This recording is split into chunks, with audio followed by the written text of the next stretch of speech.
One of the questions I get a lot of questions, it concerns sprinkler heads and their connectors, asking me my approach. How do I handle sprinkler heads? And the way I do it, just to get it out of the way, is I will hardwire the connectors of a sprinkler head to all be wet system. The reason I do that is, let's say I need a dry. I can just open that family, select the connector, make it a dry system connector, then save it off. And I've done that here. You can see here by this file name, this is wet, and the one next to it has an almost identical file name, but it says dry. And that's telling me that I've set this connector to dry. Now, once people start getting a little familiar with Revit and they discover a connector setting called global, they ask, well, why can't I just use global? And if this is wet and then I connect it, it'll be wet, and if I change this to dry, it'll change that to dry. My response is it doesn't work that way. Sprinkler heads are a little different than with a fitting. Whenever you change your system classification connected to a fitting, then that fitting will then, say it goes from wet to dry, then that fitting will go from wet to dry. A sprinkler head, though, is actually, you got to think of it as this is what drives your system. Once that head gets defined, it hangs on to that definition, and really about the only good and easy way to change it is to replace the head.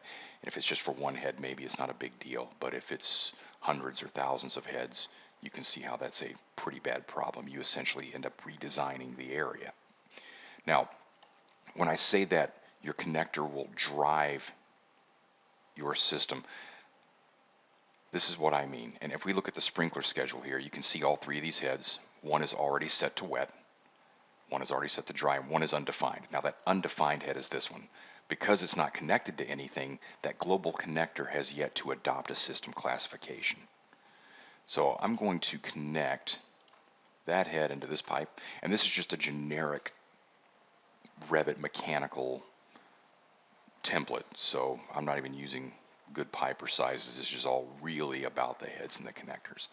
So this pipe was actually already wet. Here, let me undo this a bit. If I select this pipe, see, I can set it to be whatever system type I want. If I connect this head into that pipe, because this is a wet defined head, now I can only choose from systems that are based off of the fire protection wet system. Now this one's wet already, but this is a dry head. The system type is undefined, but the classification is dry. So I'm going to connect into this wet pipe. Now you can see this is still set to wet, but when I use the pull down, I can only change it to dry because that head is driving what that can be. So that's easy. Over here though, this has not been defined at all.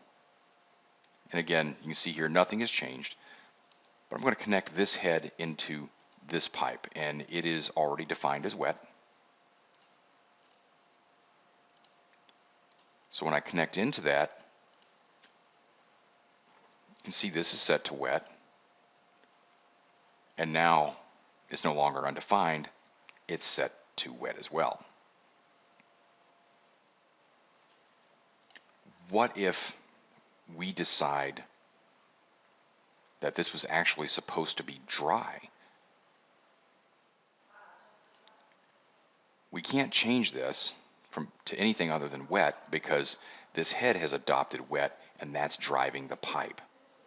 So let me go into this view, and actually let me do this here. There we go. So now, let's say I disconnect this. I still can't change it to anything different because it's still seen as part of the system. What if I draw a brand new piece of pipe called dry and connect it to this head? So we'll do this, set this to dry.